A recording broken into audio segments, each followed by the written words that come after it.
Good afternoon, and welcome to the Decolonizing Academia session. Please can I ask you to put your phones on silent or airplane mode or whatever. I have to start by acknowledging that our sponsors, Leopard's Leap. Mamokgethi and I were just saying how incredibly interesting and wasted on two people who don't drink all of this wine is. I am delighted to... Keep going. Am I too far? No, you It's probably the first time in my life where I'm not loud enough. But I'm delighted to be in conversation today with Professor Mamokgethi Phakeng. I am Pumla Gqola, professor and feminist author, and I will be I'll be in conversation with you, and I'll be more in conversation with Professor Phakeng today. She is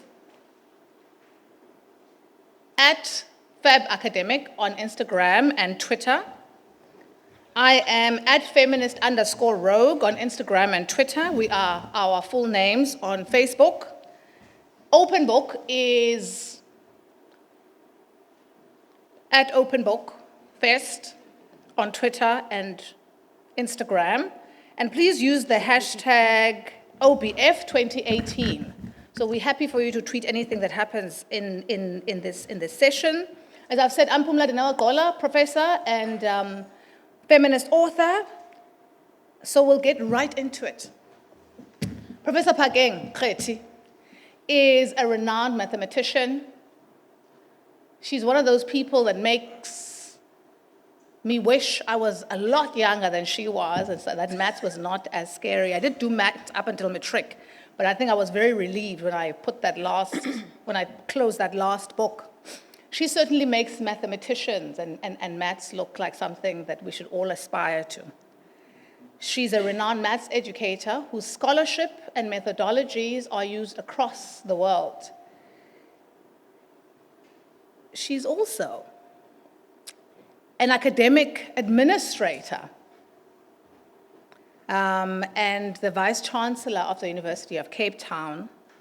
She's worked at UNISA as Dean of Science of the Science Faculty and has worked at the University of the Witwatersrand, where she also co-headed and I think co-founded the Marang Institute for Maths Education.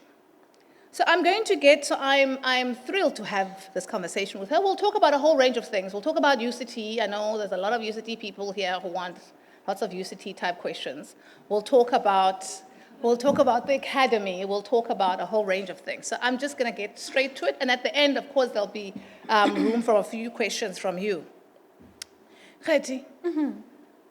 Hi. This is your first time at Open Book. Welcome to Open Book. Thanks, I want to ask you a question about academic and intellectual leadership. I was a few years ago, I think, when we both still lived in Gauteng. You gave a talk, even though I've heard you speak many times, a talk that has struck and stuck with me over many years about the importance of intellectual and academic leadership. Not just when we're teaching and researching, but when we do academic kind of management and administrative work. Can you say something to us about what that means? Why do you think it's so important to have academic leadership specifically rather than just managerialism and academic management? I mean, I think perhaps it starts from the difference that for me is very important between management and leadership. There are people who are good at implementing systems and things that have been put in place. They make sure that staff are taken care of, they sign off things, and so on and so forth. And then there are people who take institutions and organizations to places that they haven't been, that carry people with them, that give hope for the people that are following, that carve a path to somewhere bigger than where we are at. I think managers don't necessarily do that. Managers keep, in my view, have to be very skilled in making sure that their people are taken care of, but leaders do that and much more because they take institutions. And they give us hope. Leaders give us hope. Leaders make us realize even when things are tough, my view is that you look at your leader and you say, it's not that bad. Actually, we can get there. Even if they show you the highest mountain and they say, that's where we're going. It's what they tell you about the place, how they describe it to you, and how they get on to go there that makes you stand up and get on with them. And I think the leadership thing, for me, is different from managers. Managers are looking here. Let's make sure that this is good, this is working, this is...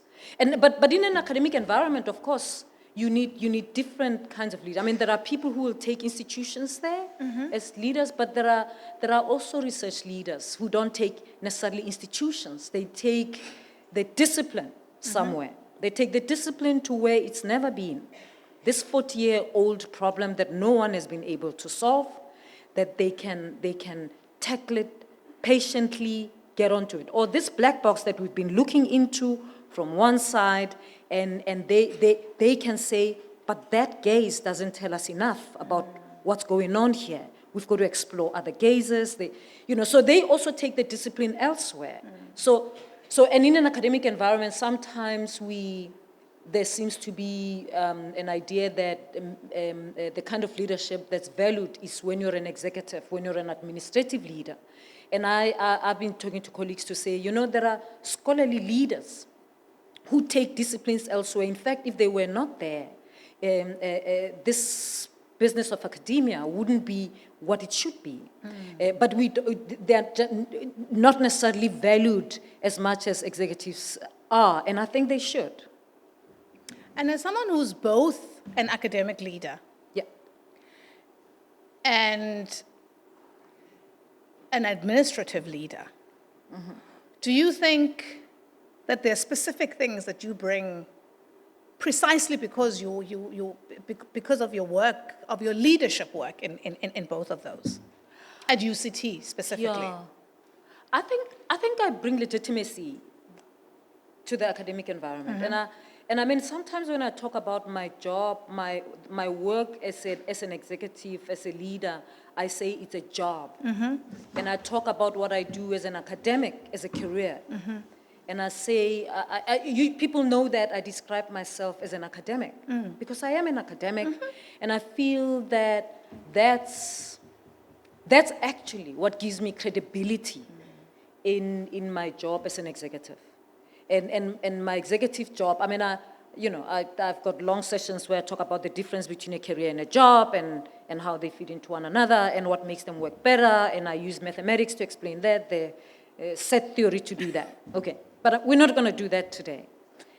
I think a well-accomplished scholar who also is interested and can do executive management, which means they can stand the admin and everything. They can take people to this land that's not known. I think are much more desirable because you're not taking people to where they've never been. You're not leading people, academics, in something that you don't know. So when I talk about, whether I talk about a rating system, whether I talk about applying for grants here or elsewhere, where, I know what the business is, and I've played in that game, I play in that I know what's worth getting excited about. And there was a time when I said, when we're in academia, it's very easy to get excited and glorify potential as excellence, and because you don't really know the coffee from the beans if you haven't been in the game. But when it's potential, it's potential, and you know how to groom it, to grow it, to take care of it. And when it's good, what do you do with it? When it's excellent, how do you protect it and hold it up there and do. So I feel like my job as an executive is given credibility and strength and legitimacy because of my standing as a scholar. You know, I feel like they, in the same way, by the way, I feel that my work as an engaged scholar contributed a lot to my scholarship. I feel like my scholarship wouldn't be what it is if I wasn't an engaged scholar. I wasn't working with people on the ground. It's become what it is because of that. So for me, these things connect, and I credit my trajectory and how fast my career has grown to the fact that I figured out how these three, my teaching, my research, all of these connect, and that they have fed onto one another to contribute to my quick growth. Incredible. I'm going to come back to the trajectory and the engaged scholar and how and decolonization. But I want to ask you. I want to go back to UCT. Well, no, I don't want to go back to UCT. So UCT. I'm shaking already. So UCT is complicated, right? Yeah. And before you were VC, you were DVC Research and Internationalization. And you've spoken about how you were, how complicated the move to being VC or choosing to stand for VCship has been. And I imagine you were actually being very generous. It was much more complicated than that. So I want to ask you a few things, but I want to ask you a small question that hopefully will open up to the larger questions. I want to ask you a question about specifically being DVC Research at UCT, Research and Internationalization. And what you think, having been DVC Research and Internationalization at UCT, taught you and allows you to do differently, you think, to do VCship of UCT differently. Does that make sense? Yeah. And of course, so for example, you'd been in many other places. You'd been at UNISA in leadership. You'd been DVC at UNISA. You'd been quite senior at VETS. So obviously, you're not coming in blind. But universities are very strange animals. They're very similar, but they're also very peculiar in their specific institutional culture. So that's I suppose what's influencing that question. That's a very important question, Pumla, because I started my career at Research Intensive University, went to UNISA, and then UCT. And at UNISA, I not only served as Executive Dean, but I also served as DVC for Research and Innovation for 5 years. And it's interesting when you move from UNISA to UCT. Firstly, by the way, at UNISA, the portfolio that I led, UNISA did not have a DVC research. I was the first. So they started the portfolio with me, so I had to set it up. And 5 years later, we got the award for the most improved performance in research. Right? Of course. But of course, it depends. It depends where you start. It depends where you start. No, right? I didn't mean like that. I mean, of course, given who it was built around. Oh, please. So I came to UCT, and people asked me why people at UNISA, there were many people at UNISA who were not happy that I was leaving because I had done only one term, I could do a second term. And I said to people, the kind of leader that I am, I know that you will hate me in 2 years. You like me now, I must leave, or else you like me. Because I started a portfolio, it's like starting a flywheel, moving it hard, and it's moving, and suddenly it's moving, people are excited, the flywheel is moving. I thought, let me leave them with the flywheel. It needs someone maybe who keeps it going, because I'm gonna keep shaking, and they will help me. And at UNISA, I want to talk about the difference between UCT and UNISA. The size of the research enterprise is one difference, but the big difference is what excellence is the discourse, the narrative. that I crafted about excellence. At UNISA, I talked about excellence. Excellence, if not excellence, so what? It's not negotiable. I don't even want to talk about. So we talked about what is this excellence, and it's different from good and what's potential, and that's it. Okay? I got to UNISA. I got to UCT, and I started critiquing excellence. Excellence is not innocent. At UNISA, I didn't want to talk about this idea. I knew that it's there, that excellence is not benign. But it wasn't a conversation that was relevant at UNISA. But it's a conversation that's relevant at UCT. The conversation of the fact that excellence is crucial, we should pursue it, we should drive it, we should recognize it. But more than anything, we should recognize the complexity of excellence and the fact that it's not innocent and it's not benign. It can be hurtful, it can marginalize, it can silence, it can invisibilize, it can sideline, it can do a whole lot of things. And so we've got to say, in this context of understanding what excellence is, and whilst we want to pursue it, how do you pursue it in this excellence? Firstly, how do you enable it? How do you create an environment where you can enable it?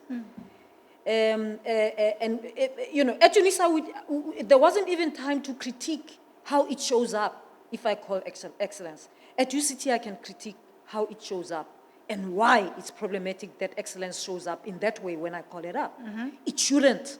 And that we should critique why it shows up that way, and we should do something about what it should look like in the future. But it was an interesting shift. Just it looks minor, but for me, it's a big shift, because you've got to know the environment that you're leading, and the environment that you're leading, what it needs then. Had I started with the conversation of the complexity of excellence at UNISA, I think it wouldn't have been helpful. The research performance wouldn't have improved as it did. It would have stalled a whole lot of things. My view is that there's a time when you can critique excellence and interrogate it and whatever. And I feel an institution as UCT can do that. Why? Because I agree, but why? It's taken for granted. It's a place of excellence. Like it or not, it's a place of excellence. Excellence is taken for granted. Merit is taken for granted. You sink or you swim. This is it. And everybody seems to be wanting to work towards it. So even when people are sad not to achieve excellence, it's not that they are not. It's because the competition is so tight that it feels as if you're not excellent, even if you. So it's a frustrating place. You find highly competent, highly capable people very frustrated about the fact that they are not being recognized for this or that. And it's not that they are not recognized, it's because it's all compared or whatever. So for me, it is that makes it, that calls for it, that calls for the critique of excellence, that it's not just a gospel that we can just accept. It's a gospel that we understand. We understand that it doesn't happen on its own. It's enabled. And so we should critique how it can. Otherwise we can. I mean, even with it's not just even with research. I mean, if you think about it, Pumla, we recruit the best students in this country. We do. You run short of 2 points, the faculty tells you, tough. You go next door. No, seriously.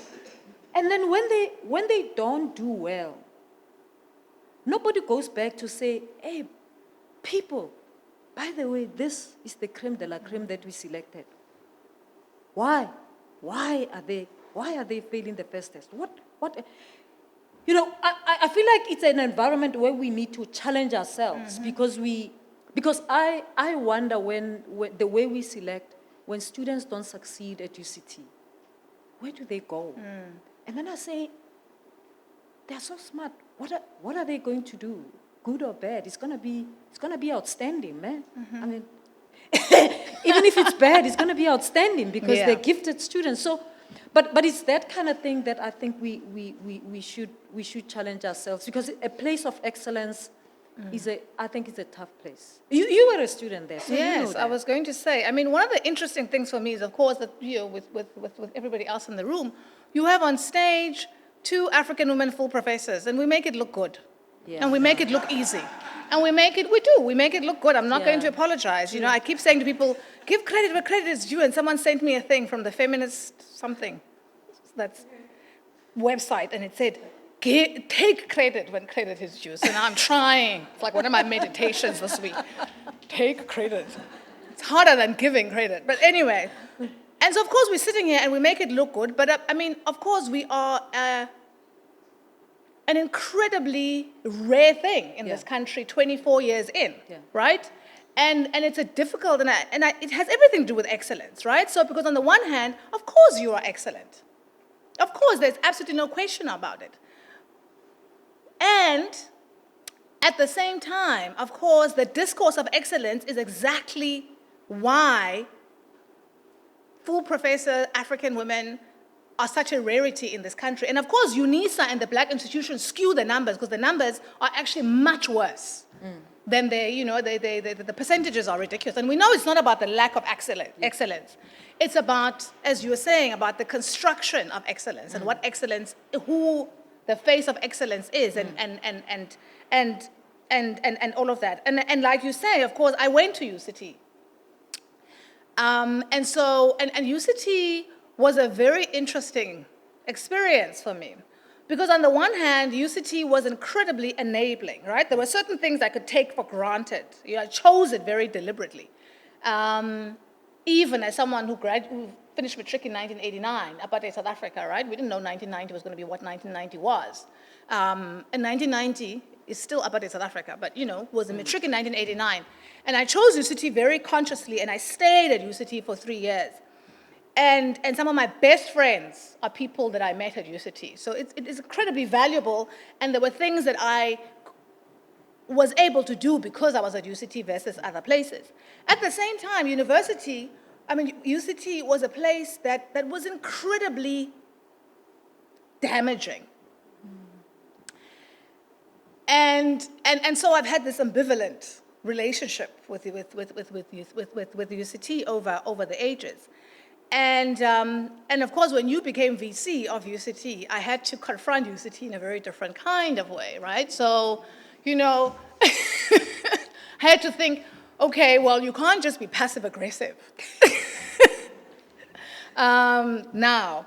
And so when you talk about the students, the UCT students that flourish and the UCT students that fail, I feel like in a sense I'm both. Right? Because yes, of course, I flourished.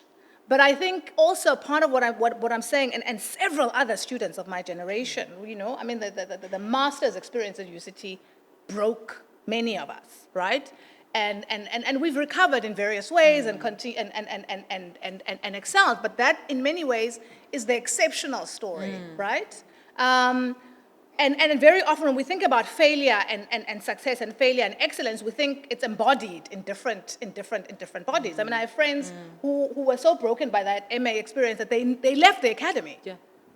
Up until that point, they were going to become professors, and some of them never have. Some of them have kind of only recently rejoined. And so you inherit this thing.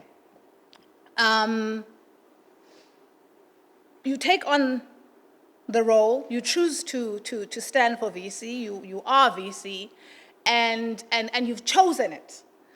But you also inherit a whole mess that is not of your creation.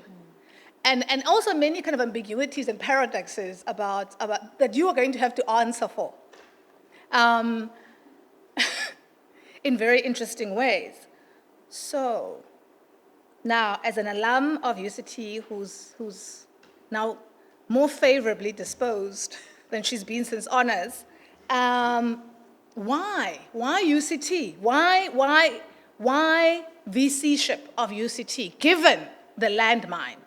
And why VC of UCT, given some of the necessary and difficult challenges that come, that are initiated in this country, in this generation by Roads Must Fall, that become kind of more widespread as the calls for decolonization? I'm sorry, that's a very big question, but if anyone can handle it, you can. Well, perhaps the question is why VCship? I mean, I can sit here and say, blame it on Mayosi. Because I didn't apply. They advertised 3 times and I didn't apply. I just went on with my life. And, but I mean, the interesting thing, of course, is why VCship? And I remember in 2017, I was at Vets and I was sitting next to the cafeteria and Mcebo came, Mcebo Dlamini. And Mcebo chatted with me, Prof, how are you? We're chatting, and he said to me, Adam Habib's time is coming to an end. And it's an interesting story because it made me think for a while. He said, we know that if they don't renew it, they're going to advertise and they're going to give us you. We don't want you. He tells me. We get along pretty well. It's an interesting relationship that we have, right? So he tells me in 2017, beginning of the year, he says, Prof, we don't want to. I want to tell you now, we don't know what they're going to do with Adam, but we don't want to. If they don't renew Adam, we want a white person. So I'm like, wow, so what's going on? And he says, no, because if you become VC, how are we going to fight? We can't fight. We can't fight with you in the office. We don't want to. I want to tell you now. Don't apply. We don't want to. So I mean, it was an interesting discussion that we had, but I left it there.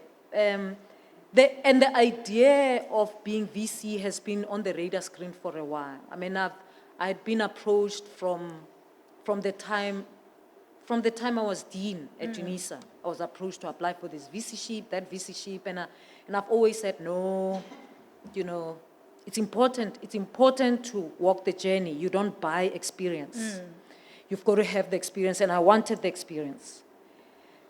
And so whilst I was at UCT, of course, the reason why I didn't apply, I didn't think it's an environment that wants someone like me. Honestly, I just thought, you know, applying for VCship is so brutal.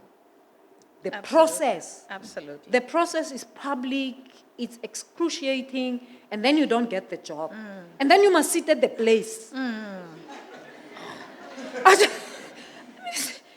People don't know, you know. It's much better to apply to be CEO in some corporate. It's behind closed doors. This one is public. So I thought, you know, let me just sit here, do this thing. The saga about the fact that my qualifications must be investigated had just happened in September, just as the post was advertised a week, and I thought, I don't need this. Absolutely. So it was really Mayosi who convinced me, and it took a while because when Mayosi came to me, there were people who had already written to me. I had motivations and whatever, and I just ignored them. And he came and he said, I don't want to put your name until you say yes.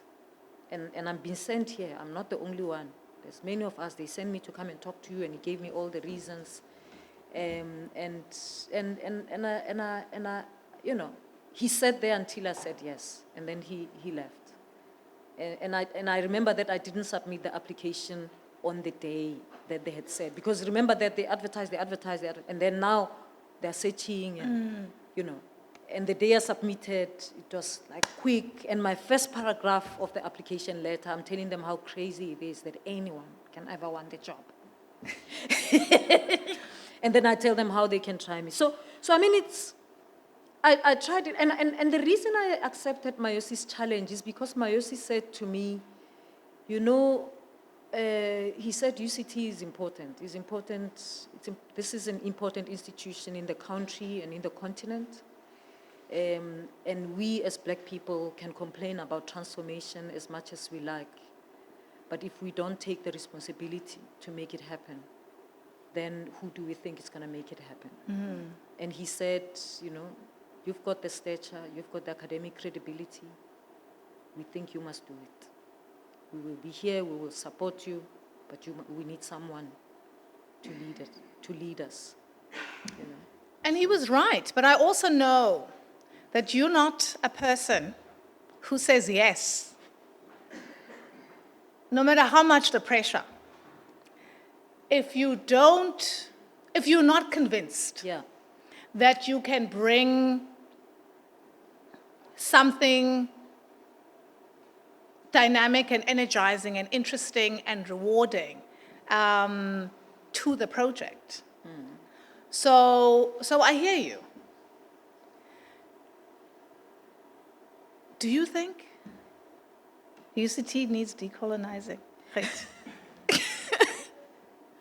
I know the answer, of course. Yeah, no, I think it does, and I mean, I think it does, and I think I have a strong feeling, having been at UCT for 2 years, that UCT needs this decolonizing, and UCT knows that it needs decolonizing. I think most of UCT knows that. I think there is a part of UCT that still doesn't believe that, but we shouldn't pay much attention to that. I think the difficulty is how to get there. I think that's part of the big difference, I think, the difficulty. I think it's oftentimes, when you VC, you talk to this group and that group, and you realize they actually want the same thing. But do they? Well, sometimes they do. There's some groups that want the same thing, but they want it in different ways. Look, there are some people who think decolonizing means break the whole thing down to the floor, burn it down, and let's start afresh. And there are people who believe, no, you don't have to break the whole thing down and start afresh. We can still decolonize, keeping things that we need to keep and build anew, renew what we have. And has your own thinking on decolonization shifted at all? I mean, you were president of the VETS convocation. Yeah. And I know sometimes we pretend as academics and as people differently located in South African academia that decolonization means the same thing all the time, everywhere. And you resigned very graciously, but it has always struck me that resignation from a role that I know was very important to you. Because of course you have a much more loving relationship to your alma mater vets than I do to mine, UCT. So it always struck me, you never said this, and you don't have to answer this if you don't want. It's always, but I'm just going to take advantage of having you here and in front of all these people who are hopefully going to help me pressure you a bit to answer it. It's always struck me that resignation was also about disagreement about what decolonization meant. Was it? Wasn't it? No. Really? I didn't think so. First of all, I don't sell myself as a decoloniality scholar.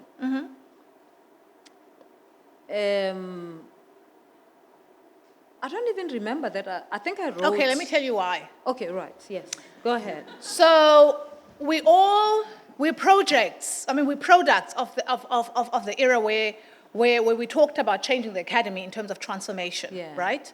And so sometimes people use transformation and decolonization interchangeably now. Yeah. It's part of the same project, but different tools and different challenges and so on. And so when I say decolonization, perhaps I'm being a little disingenuous, right? Because maybe not specifically decolonization as a name, as a specific named project, but as a larger sense of where we want changing institution, the kinds of changes we want to make. So for example, I guess the question is really about, do you think that decolonization means the same thing for UCT that it means for VETS? I would think, so the reason I'm deciding that it was about decolonization, I've decided when I saw the letter, is because I think that maybe the answer is, well, I don't know, what is the answer? What do you think the answer is? Do you think because this session is called Decolonizing Academia, and I said, geez, okay, now, is it the same thing for every institution? I don't think it's the same. I don't think it's the same thing generally for every institution. I mean, first of all, VETS and UCT, in my view and experience, are very different. They feel different. Just being on campus is completely different. The way interactions happen, and even how, I mean, at VETS, if someone disagrees with you, they will not hug you and keep smiley. Yes. You know that, right? Yes. It doesn't matter whether they're black or white. If there's a fight, there's blood on the floor. Yes. At UCT, people smile. They can make you coffee. Yes. And it's a weird thing. Like, I can't deal, you know? It's a very English thing. Yes, it's English. That's what the English people do. They're very polite. So they will hug you, they'll make you tea, but actually, they're not into you. At VETS, they will not make you tea. You will know that it doesn't work here, there. So it's sort of, you know, someone, when I got to UCT, who's a white person, and we had been at VETS together, I found her there, and she said, "Oh, you must be careful here. There's no blood on the floor. There's internal bleeding, so you die without notice." Oh my God, what an apt. So there's differences of you know, ways of being, interacting, and so on and so forth that are very different. But I think there's decolonization of that we can talk simply about curriculum, about opening the space for other knowledge systems, and make sure that our curriculum is not dominated by Western. You know, that will be a challenge whether you're in Limpopo, VETS, or UCT, or VUT. I think that will be the same. But there's other ways of decolonizing universities that are not just about curriculum, that are about being. And I think that's what will be, for me, that's what will be different at UCT and at VETS. That being, seeing, and in a space that I think, and it's not so easy to put a finger on it, but it's an important part of decolonization, because it's something that can make, you know, you can make someone feel disrespected without saying anything. You know, it's and those things happen in very polite spaces where you make someone not seen, not whatever, just without saying anything. And so it's very difficult for them to say you did this or that or that. You know, so for me, it's that kind of sometimes intangible ways of the need to decolonize those things that are intangible that makes a difference at VETS and at UCT. Okay. My only easy question. Yeah. It's been 5 years, Kgethi. Yeah. I know it's only been 2 months. You haven't even had the 100 days, so this is it's a simple question, but it's a simple question, but it's a very hard, unfair question. It's been 5 years, let's fast forward. Yeah. It's been 5 years, what is UCT, if you can do everything that you want to do at UCT, if you can influence UCT in the ways that you think are most spectacular and brilliant and transformative and what does that UCT look like at the end of the term? Okay, so besides the fact that we might have 1 or 2 robots doing gardening and delivering post, and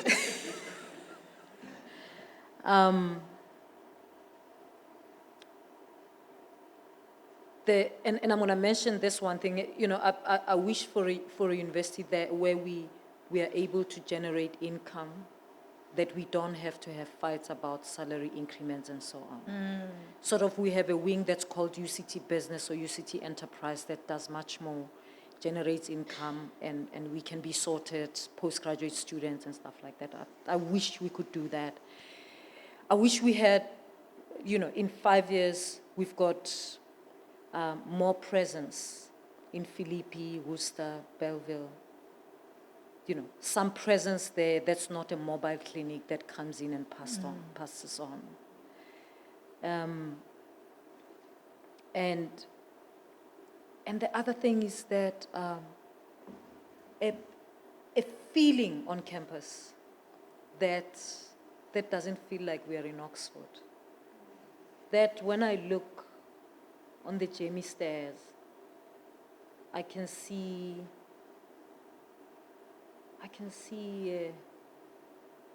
a 20-year-old blonde girl passionately kissing some young man from Limpopo. No, I'm just saying, No, I'm just saying, and it's comfortable and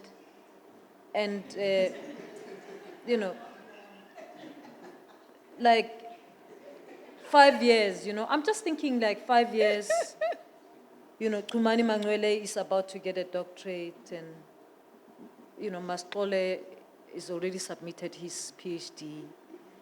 They are still PASMA, but they think differently. I'm just thinking a campus that feels different, that is not, at the moment, for me, UCT feels a little more divided than Wits is. It's very easy at Wits. Even if you walk on campus, that it's not so easy to see even just students mixing easily.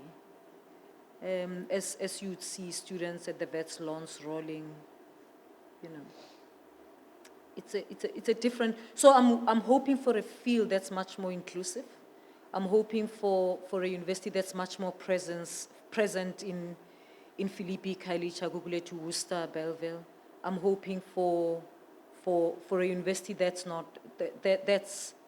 generating much more income, not only looking at government, but looking at other ways in which we can use our brand to generate more income, to be comfortable enough to be able to fund our students and to be able to pay our workers well and our academics, that there are things that we don't have to worry about, that we can worry about other things. Okay, I'm going to ask one more question. Can I get an indication of questions? So if you want to ask a question, we'll take a round of questions just after this.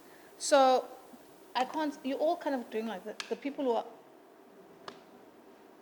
I see 1 there, 2, 3, 4, 5, 6. Ooh. Okay, maybe I'll hold my question then. Can we have 3 questions in one round? I'll take the question with the dreadlocks or plaits, I think. Do you have a mic? And then there was someone in the hat and then in the specs. Afternoon, thank you. Quick question. What's your view on decentralizing the university environment? So shared power between the receiver or the student and the teacher or administrator, but also shared power between student leaders and common students. So decentralizing. Thank you. There's someone here with a hat and specs in front of you, 2 rows ahead of you. Yes. Professor, you what you say about the space at UCT and the feeling at Wits, but how much is not the feeling at UCT possibly an effect of the broader city itself? And can you thus change the institution that's also housed within the city that, is the institution not a reflection, or how much of it is a reflection of the city as Wits is to Joburg? Thank you, and right in front of you. Yes. Prof. Phakeng, as an academic leader and a Black woman, what challenges have you faced as a result of these intersecting identities, and how have these informed personally your views on decolonizing academia? Say the second part. What challenges have you faced as part of the intersecting identities as your role as a Black woman and an academic leader, and how have these influenced your views on decolonizing academia? Okay, we'll take one more. Someone over here had their hand up. The very front, please. Oh, sorry, yes, sorry. No, you first. Okay, you first in the next round. Hi, Prof. I Phakeng. promise there'll be a next round. I think it's kind of related to the challenge. I'm very interested in that the whole the email saga scandal and how you dealt with that, because those are difficult things that I think people are generally dealing with in academia. How do you deal with people trying to bring you down, I think, in general? Thank you very much. Can we pass the mic on to the front row for the next round? Khaiti, do you want to take those 4, please? Okay, so I think decentralization at UCT is a big issue. I mean, the faculties are very decentralized, and departments. I mean, at UCT, heads of departments are very powerful because the power is really at the faculties and heads of departments. Some people think that if you centralize, we'll deal with a whole lot of problems, but I come from a university that was too centralized, and so I'm not convinced that centralizing completely necessarily is useful. So there's something about thinking about what do we need to leave decentralized, and does that facilitate shared power? Does it help in that? And what is it that we need to bring to the center? Because centralizing, it brings power to the center, but it also brings the responsibility and a particular kind of behavior from people who had the power. It comes from to the center. It brings a particular kind of behavior that where I come from, that was the case, and I'm not convinced that's just moving the power from faculties to the center is going to help. The city itself and the university, I think it definitely does. I mean, the fact that the townships are so far removed from the university is a factor. But I think besides that, there's also something about what the university is. The way UCT historically has positioned itself in relation to the townships, areas around, is actually somewhat problematic. I mean, we do have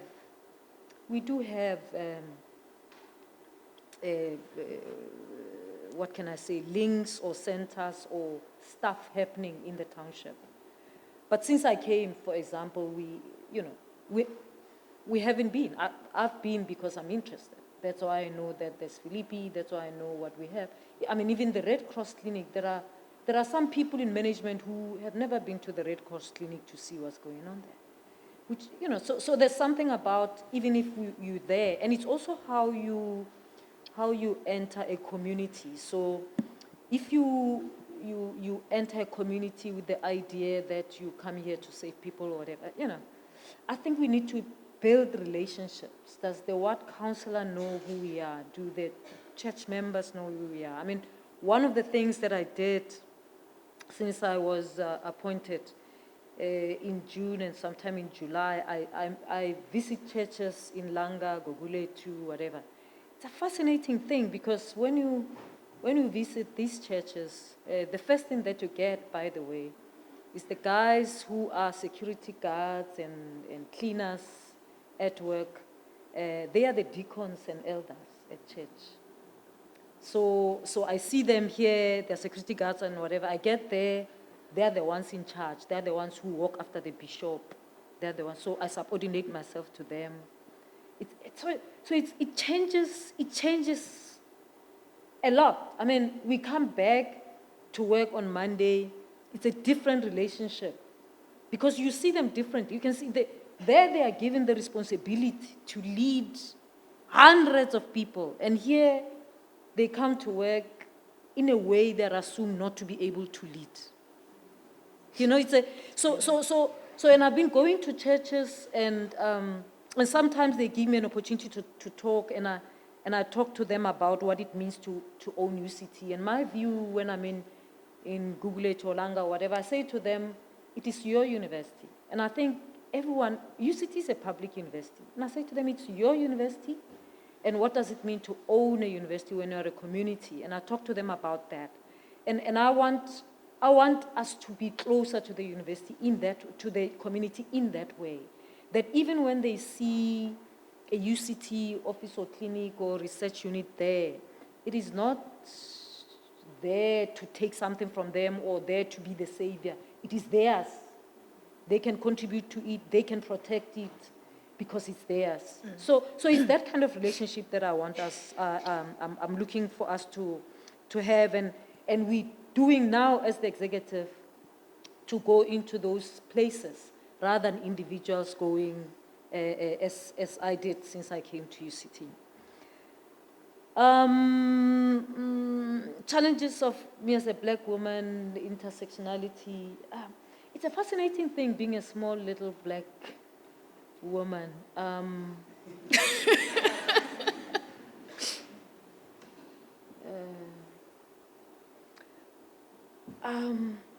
can't remember the second part of your question. How is it doing? I asked you to repeat it. I'm asking you to repeat it again. How the challenges that you face inform your personal views on decolonizing? You know, actually, And maybe link it in to a way, the question about the emails. let So me we get can to take the another email round. saga, yes. Let me go then you can tell me, right? So the people who started the email saga are two people, one who's a funder. These are alumni who are very close to the university, who are very active, get awards and whatever. One of them very moneyed and gives money to the university every day. And I had to Google them to check who are these people so that I know what I'm dealing with. And so what I did is that I wrote letters to them separately though, and said to them, I noticed that you did this, you wrote this, but I understand because you don't know me. I realize that you care about UCT, I care about UCT as well. If you want to know me, I'm here. I'm quite happy if you want to meet, and so on, you know. Because I could see the emails that they wrote, so I drew on the emails that they wrote that you say this and that. And one of them, the moneyed one who funds, said, thank you very much, I'm quite willing to meet with, something like, here's my telephone number, call me, and I'm happy to meet with you. And I wrote back and I said, I did not ask to meet with you, but I did say to you, if you want to meet. Absolutely. Jeez. And then he wrote, so he wrote back and said, oh, my apologies, I read the email again, you're right, actually. And my answer is no. Yes, he said, my answer is no. I do not want to meet. And that was it. And he's an interesting character because then he disappeared, but during the recruitment process, he popped up again. And some of you might know that I actually lost my son in February. So 2 days before the funeral is when I got a letter that I've been shortlisted. So here I get a letter that I've been shortlisted. Our 20-year-old son is getting buried. He was a student. You know, I mean, it's hectic, but anyway. So, but as soon as we got the message that he had a car accident, I got off social media completely. I deactivated my account until the funeral ends, and I think, I don't know, took a month or whatever. So he wrote an email to me and said, I noticed that you are no longer on social media, and I guess it's because you've been shortlisted. And then he said, I hear a rumor that you have a bereavement in your family or something. If that is the case, my condolences. After writing the nonsense, right? In the meantime, by the way, I'm still dealing with the trauma of I have a presentation to make, I have a backlog, because with the funeral you have to, whatever. I write back to him, I decide I must. I write one sentence. Thank you very much for the message of condolence. We indeed lost our son. It's a pain we will never we will always have in our lives, full stop. I decide I'm going to forget this other nonsense. So then he writes back, he realizes, he says, I'm so sorry, and blah, blah, blah, blah, blah, blah. And then he stops. The presentation happens. After the presentation, I get back to my office, I get an email. It was live streamed. He writes and he says, congratulations, you had an excellent presentation, a very compelling argument. I wish you the best. So I'm like, wow, okay. So I wrote, thank you, full stop. So the interview happens and it goes and Senate votes, right? Senate votes 75%.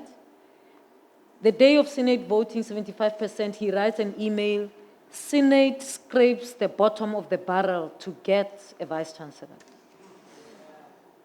So I decide this man is not well.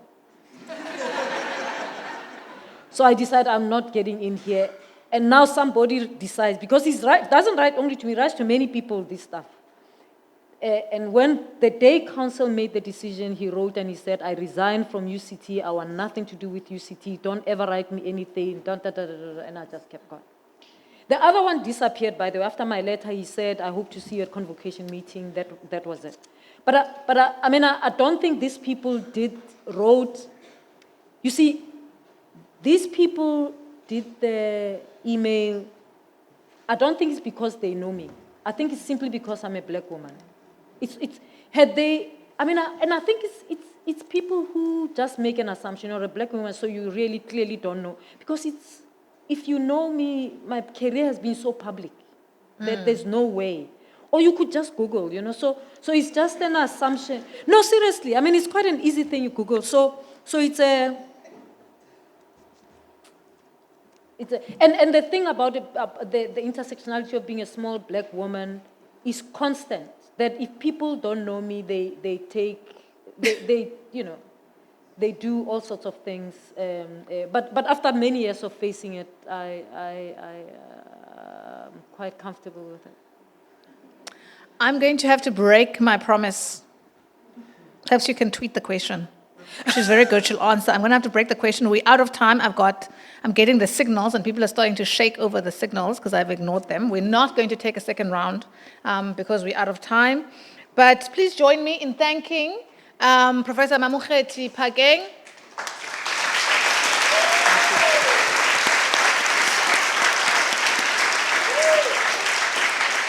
Please tweet your questions to her at Fab Academic on Twitter. Please CC me at feminist_rogue. Please hashtag OBF 2018. Thank you very much. You've been a great audience, and enjoy the rest of Open Book. Thanks, Pumla. The reason I accepted Mayosi's challenge is because Mayosi said to me, he said UCT is important. It's important. This is an important institution in the country and in the continent. And we as black people can complain about transformation as much as we like. But if we don't take the responsibility to make it happen, then who do we think is going to make it happen? Mm-hmm. And he said, you've got the stature, you've got the academic credibility. We think you must do it. We will be here, we will support you, but we need someone to lead us.